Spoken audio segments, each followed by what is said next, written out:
બધા એક ઓલું પેકેજ છે ને, અવિદ્યા, અસ્મિતા, રાગ, દ્વેષ અને અભિનિવેશ.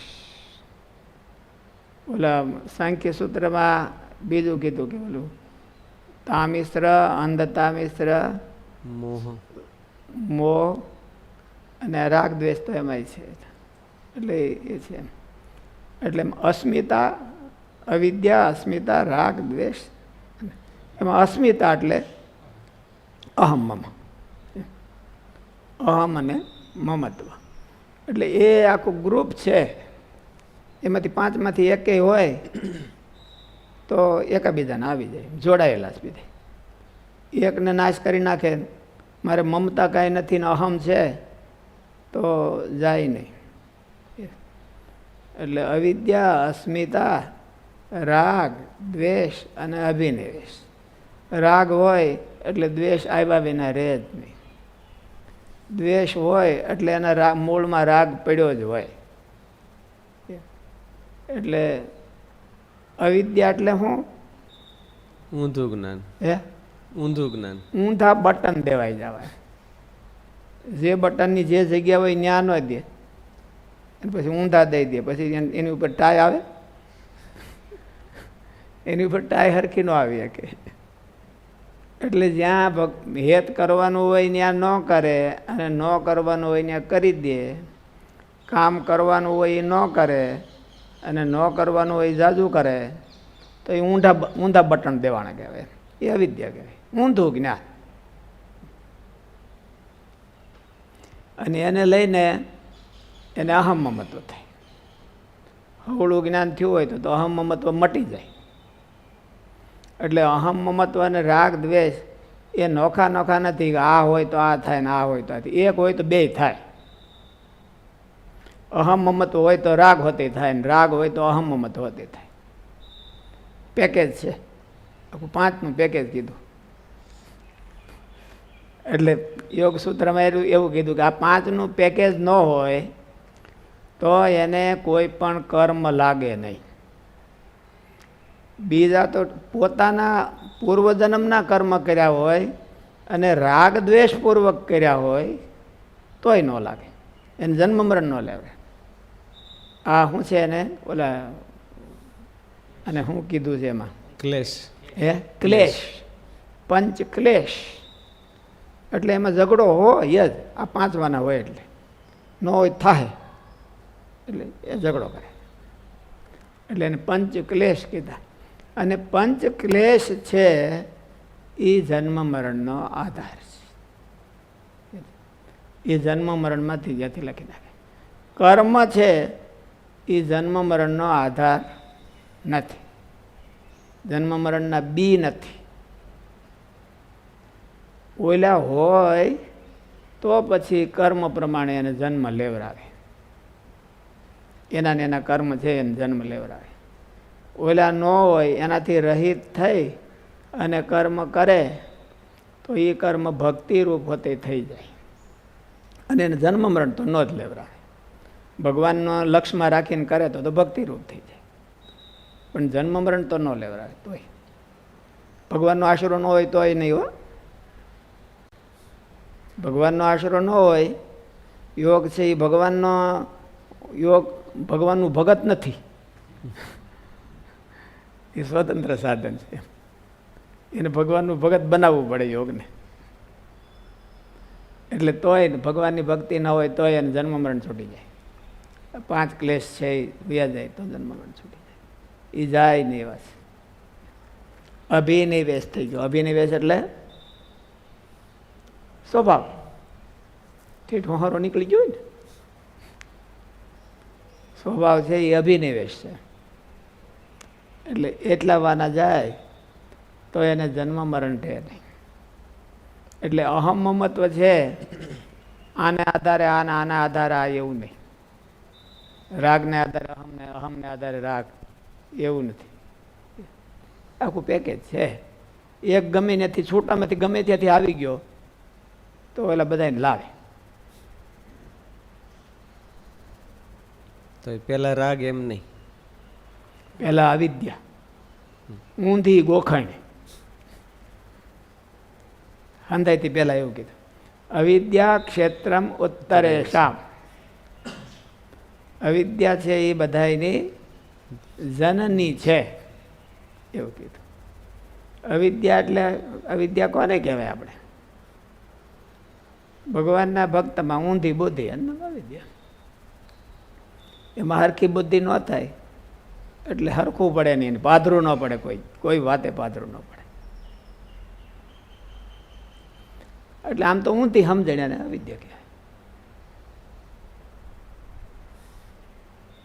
પછી ઓલું ભગવાનના ભગતને અરે હરખું ન થાય, હરખું ન આવ્યું હોય એટલે પછી ગમે એટલા હવળા કરવા બે ગોઠવે ને તો ન થાય, ગોઠવાય જ નહીં કોઈથી.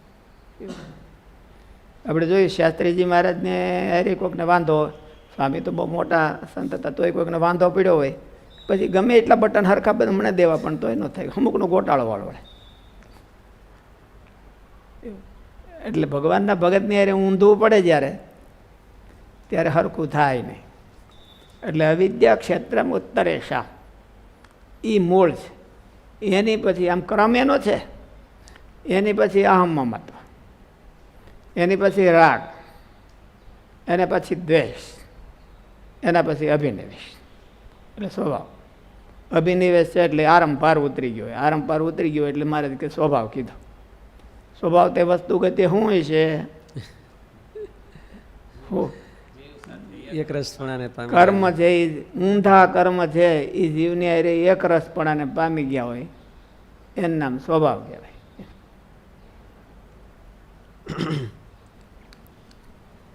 અને ભોગ ગ્રંથિથી અહમ મમતા જાગે છે, પછી જન્મ મરણમાં ફેંકાઈ જાય છે. અને તેથી જ તો આ સંસાર ટકી રહ્યો છે, જેને મહારાજે કળ ચડાવી મૂકી છે એમ કહ્યું છે. તેમ સાચા વૈરાગીના હૃદયમાં ભોગ શત્રુતાની ગ્રંથિ પડી જવી જોઈએ. એને આવી ગ્રંથિ પડે. સંસારીઓને આના વિના હાલે ને એવી ગ્રંથિ છે, હું આ ગ્રહણ ન કરી શકું એને એવી ગ્રંથિ પડી જવી જોઈએ. એની હારે કટ્ટરતા થવી જોઈએ. તો નિષ્કુળાન સ્વામી કે ત્યાગ એનો ટકે લાંબો, તો વધતો જાય, નિખરતો જાય ત્યાગ એનો ત્યાગ છે એ દિવસે દિવસે નિખરતો જાય. ને ઓલાનો ત્યાગ છે એ ડીમ થતો જાય, ખાલી દેખાવ ન રહે. પછી માલિપા બધું ખરાબ થઈ ગયું હોય.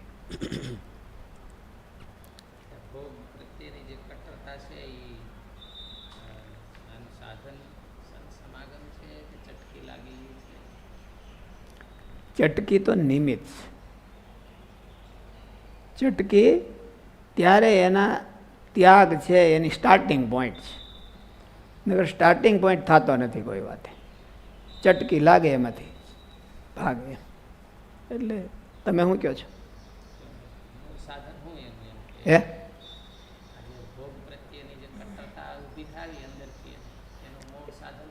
એનું તો મારે ચટકી કીધું. ચટકી એટલે ત્યાગની, એને ભોગને ત્યાગી દેવાની એ નિમિત્ત છે. વૈરાગ ઉદય થવાનું નથી. વૈરાગ ઉદય થવાનું તો બીજા કારણો છે, જે સાંખ્ય શાસ્ત્રમાં અને નિષ્કુળમ કાવ્યમાં ને બધે કીધા. એવા વૈરાગ ઉદય થવાનું ગીતામાં કીધું ભગવાને કેવી રીતે વૈરાગ ઉદય થાય. વૈરાગ ઉદય ઘણા પ્રકારે થાય છે.